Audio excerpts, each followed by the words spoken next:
Halo sahabat movie, jumpa lagi dengan Epix Film. Kali ini saya akan membahas film yang berjudul Rurouni Kenshin Kyoto Inferno, yang dirilis tahun 2014. Film ini merupakan lanjutan dari seri Rurouni Kenshin Origins. Jika kalian belum nonton seri sebelumnya, saya sarankan untuk segera menontonnya, agar tidak ketinggalan alur cerita film. Film saya taruh di link deskripsi. Film dimulai dengan diperlihatkannya penyerbuan polisi yang dipimpin oleh Kapten Hajime.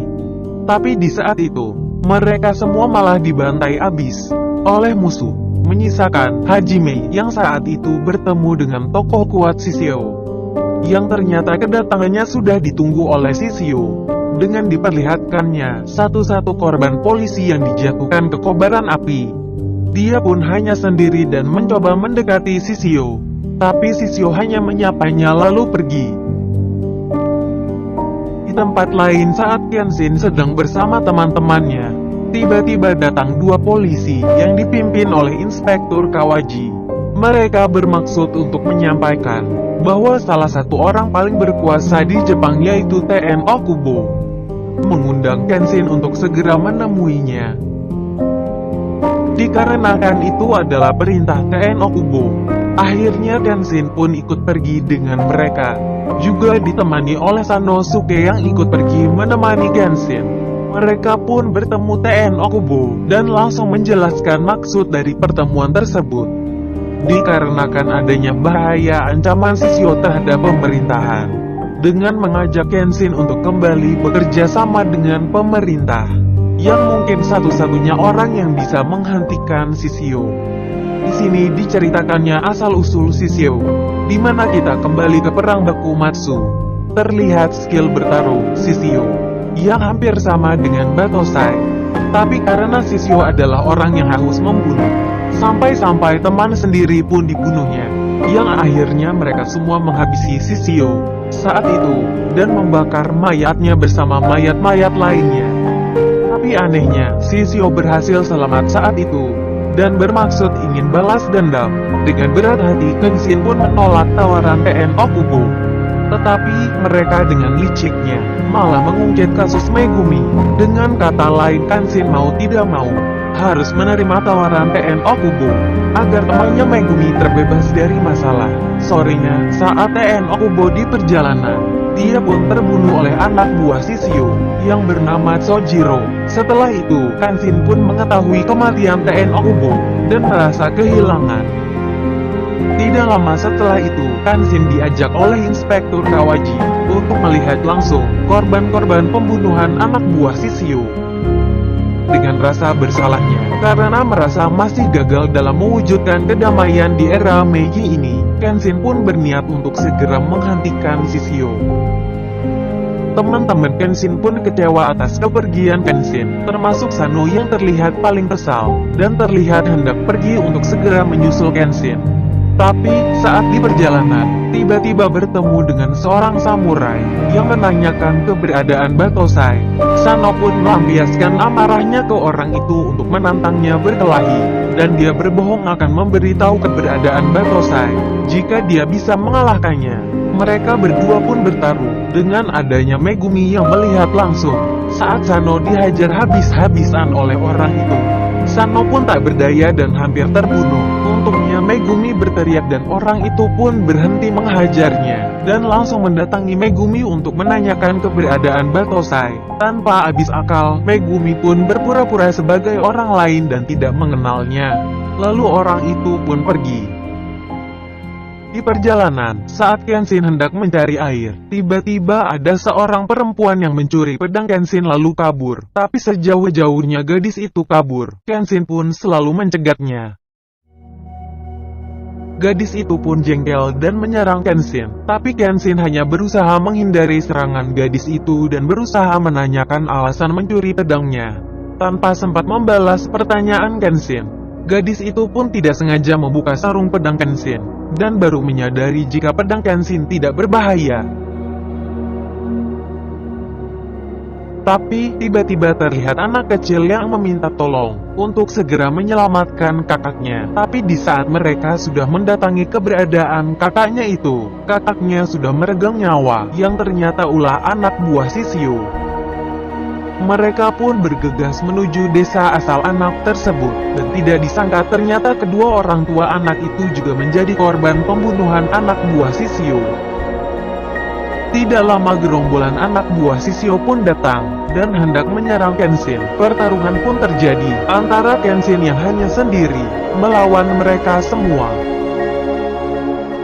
Setelah Kenshin berhasil mengalahkan mereka semua, segera ia menurunkan jenazah orang tua anak itu. Tapi tiba-tiba orang-orang desa melarangnya, karena takut akan ancaman Shishio.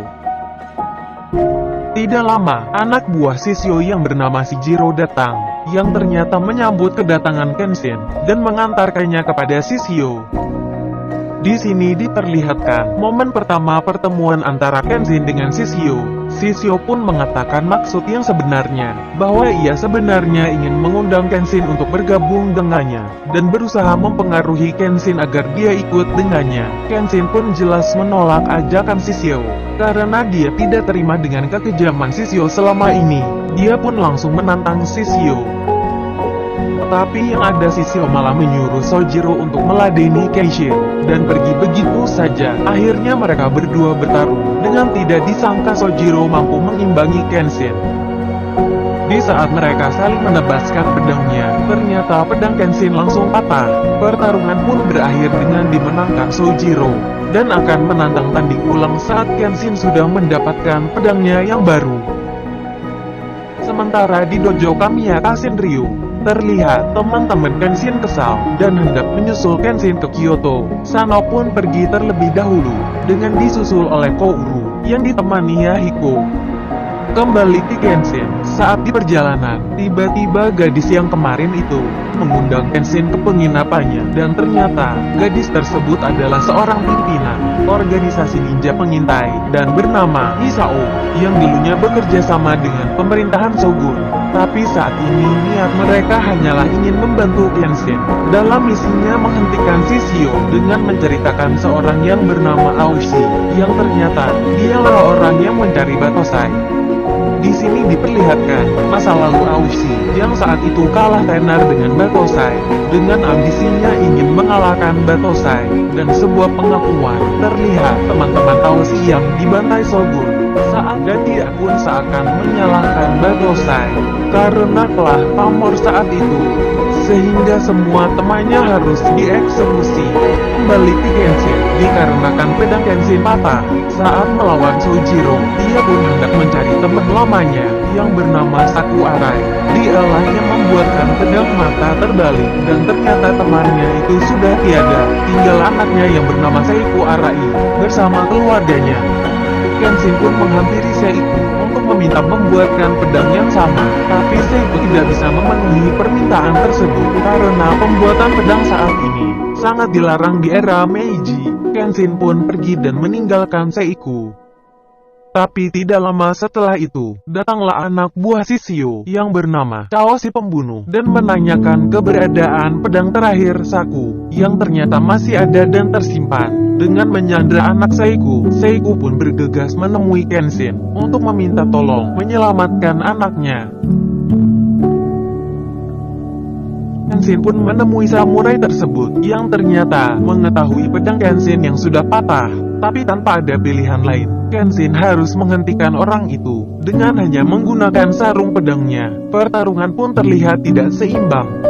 Di saat yang sama, ternyata Kouru juga berada di dekat tempat itu, dan mengetahui adanya keributan itu. Melihat Kenshin yang kewalahan tanpa pedangnya, Seiku pun baru mengingat keberadaan pedang terakhir ayahnya dan bergegas mengambilnya. Kouru pun mendatangi keributan tersebut, dan ternyata benar itu adalah Kenshin, yang terlihat begitu bengis saat menghadapi lawannya. Tidak lama Seiku datang dan langsung melemparkan pedang itu ke arah Kenshin. Kenshin pun langsung menebas orang itu dengan niat membunuh, yang ternyata pedang tersebut hanyalah mata terbalik. Kouru pun lega karena Kenshin tidak membunuh orang tersebut. Malamnya, terlihat Shishio beserta anak buahnya sedang merencanakan serangannya ke Kyoto.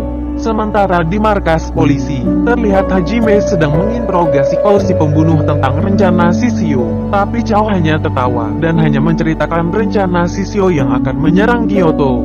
Besoknya, mereka semua bersiap akan serangan Shishio. Dengan menandakan kode darurat militer, semua penduduk Kyoto pun diungsikan.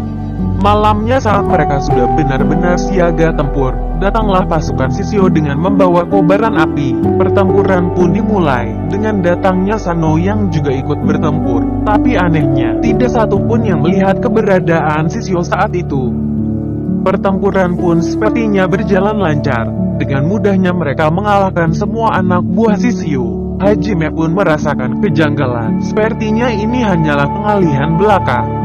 Sementara di penginapan pasukan pengintai, Aoshi yang saat itu baru datang dan mencari Batosai, pemimpin mereka pun berusaha mencegah Aoshi, sehingga mereka berdua pun bertarung. Sementara Misao, yang baru mendengar kabar kepulangan Aoshi, dia pun bergegas menuju penginapan tanpa tahu apa yang sebenarnya terjadi. Sementara Kenshin, yang terus mencari keberadaan Shishio, tiba-tiba dia melihat Shishio dan langsung mengejarnya. Tapi anehnya, ada banyak Shishio saat itu, yang ternyata anak buah Shishio yang menyamar. Kembali ke penginapan, di saat Misao telah sampai di penginapan, dan mencari Aoshi, tidak disangka Aoshi yang menebas ketuanya sendiri. Di hadapan Misao, Misao pun hampir tak percaya dengan yang dilakukan Aoshi itu. Tapi Aoshi hanya menjawab jika dia bukan lagi Aoshi yang Misao kenal, dan pergi begitu saja.